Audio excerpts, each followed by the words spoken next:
Los clichés están aquí para quedarse. Nunca desaparecerán, serán parte siempre de buenos libros como de malos libros. Considero que un cliché puede funcionar en una novela si se usa correctamente, pero ocurre con más frecuencia que un cliché sea mal visto y que el lector ponga los ojos en blanco al leerlos, porque parece que el autor no se ha tomado el trabajo de hacer algo más creativo y se ha quedado con lo obvio. Estos clichés no se ven únicamente en novelas, también se pueden ver en series televisivas como en el cine, especialmente hoy en día en que cada novela exitosa parece tener una adaptación cinematográfica o televisiva. Deus Ex Machina, quizás el cliché más usado de todos los tiempos. Deus Ex Machina, que significa Dios desde la máquina, hace referencia a esos momentos cuando el héroe se encuentra en una situación peligrosa, generalmente de muerte, y es rescatado por una fuerza externa o por un evento que se ve forzado. Se usa este truco obviamente para mantener la atención del momento hasta el último segundo, intentando hacer creer al lector que ya no hay esperanza alguna, hasta que de pronto algo ocurra y todo se resuelve en favor del héroe.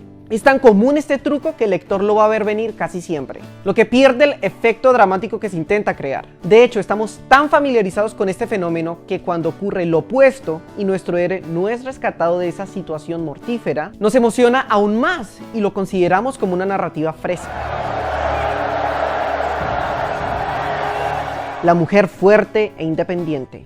En estos tiempos progresistas que vivimos, es normal que los escritores quieran mostrar que sus personajes son también progresistas, en especial las protagonistas o personajes femeninos. Una frase típica usada por los escritores para resumir a sus personajes femeninos es: fulanita era una mujer fuerte e independiente. A veces ni siquiera se toman el tiempo de presentarla, de decir en qué era vive. No sabemos ni la edad de fulanita, ni sus deseos, ni sus objetivos. Lo más importante es dejar claro que fulanita es fuerte e independiente, así nadie tiene de qué quejarse. Esta frase me desagrada porque no es usada con una intención literaria. Es la frase mágica para callar a la policía de lo políticamente correcto. ¿Qué mierdas quiere decir que es fuerte e independiente? Una mujer casada, con hijos, ama de casa puede ser fuerte e independiente. Una mujer con telepatía y cicatrices en la cara puede ser fuerte e independiente. Una mujer asesina de brazo robótico que va por la carretera matando vagabundos puede ser fuerte e independiente. Si su personaje es fuerte e independiente, muéstrenlo con su narrativa. Muéstrenlo a través de ella, de cómo se comporta, cómo habla, déjenla que ella hable por sí misma. No la etiqueten solo por intentar ser respetuosos. Dejen que los lectores la descubran página tras página en la novela. En vez de sonar inteligente y contemporáneo, la frase es de hecho algo insultante, porque da a entender que sin dicha aclaración, todo lector asumiría que cada personaje femenino que se encuentre es débil y dependiente, a no ser que haya una cláusula que indique lo contrario. Razas arquetípicas. Cuando los autores quieren botar uno que otro personaje exótico, parece que lo sacan de las mismas cajas. Puede que haya una chica asiática, generalmente atractiva, que tiene un conocimiento de artes marciales y se rige por un código de honor y nobleza. Está el indígena o aborigen que tiene una mejor conexión con la naturaleza y habla con gran sabiduría. Y si son novelas americanas, el villano bien puede ser o ruso o alemán, mercenario o científico. No veo ningún problema con usar personajes de diferentes razas y credos. Pero la gente no es un arquetipo que se pueda copiar y pegar de novela en novela. No todos los asiáticos son rígidos y conozco indígenas que tienen celulares más modernos que el mío. De todo hay en la viña del Señor. Las personas son complejas y profundas. Y los buenos personajes también lo son. Nos sorprenden con las cosas que pueden llegar a ser. Los estereotipos, ya sean personajes buenos o malos, encierran a los personajes y debilitan la historia. Es culpa de los padres. Es fácil echarle la culpa a los padres de cualquier trauma que tengan los personajes, ya sean buenos o villanos. Si hay una asesina serial que asesina solo rubias, sabemos que su madre era una bruja estricta de cabello rubio que lo torturaba. Y ahora el pobre tipo no tiene otra alternativa que asesinar despiadadamente. Historias románticas. El malentendido. Esto no requiere mucha explicación.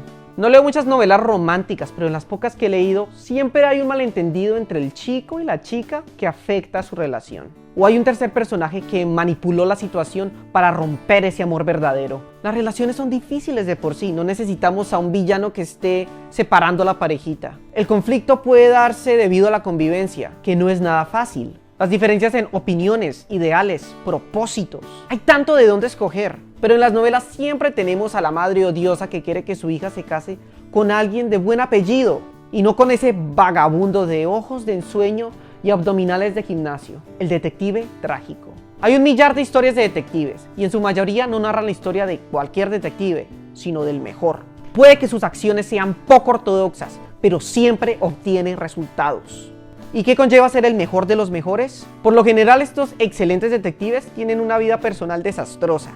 Están divorciados o viudos y se enfrentarán al asesino de su mujer en una de las entregas de la novela. O tienen algún tipo de problema de adicción, ya sea drogas, alcohol o ambas. Viven borrachos o con un cigarrillo entre los labios, que se va consumiendo mientras ellos observan a otro cadáver fresco tirado en los barrios bajos de la ciudad. Y siempre tienen que atrapar al asesino o matarlo al final, ¿verdad?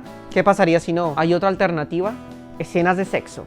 Como cualquier otra escena, las escenas de sexo deben tener un propósito dentro de la narrativa de la novela. Varios autores saben cómo usar estas escenas y muchos otros solo meten una escena de sexo en su novela solo por meter una escena de sexo en su novela, o mucho peor, múltiples.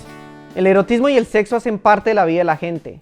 Son aspectos normales con los que lidiamos casi a diario, por lo que no digo que está prohibido usarlas en las novelas. Pero cuando su único propósito es simple y llanamente describir una escena de sexo, se ve forzado, vacío, y muchas veces incomoda al lector porque él se da cuenta que es una escena forzada.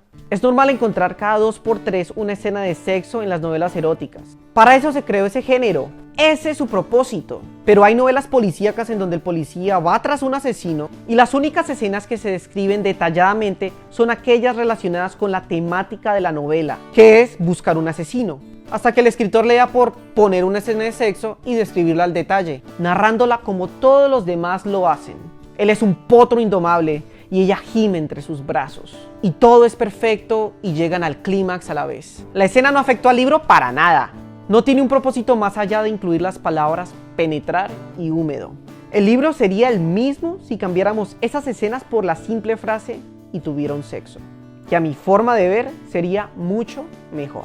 Estas escenas de sexo funcionan de la misma manera en que una película escoge a ciertas actrices o actores y les hacen quitarse la camisa o los pantalones solo para despertar un sentimiento de lujuria y suspiros entre la audiencia y llenar el teatro.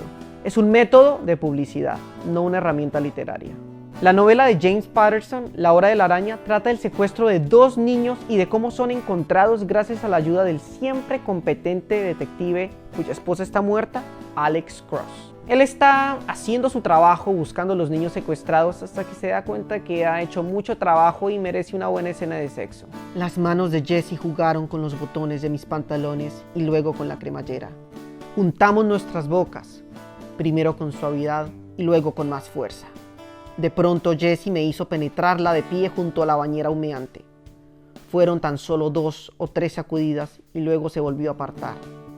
Tenía el rostro, el cuello y el pecho enrojecidos. Hubo un momento en que pensé que le ocurría algo.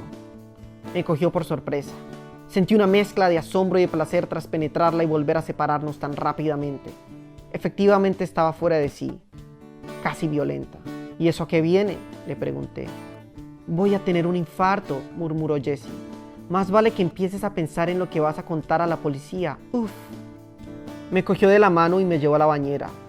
El agua estaba caliente, justo como tenía que estar. Todo era perfecto. Empezamos a reír. Todavía llevaba los calzoncillos puestos, pero Pedrito fisgueaba y se asomaba por donde podía, así que me los quité.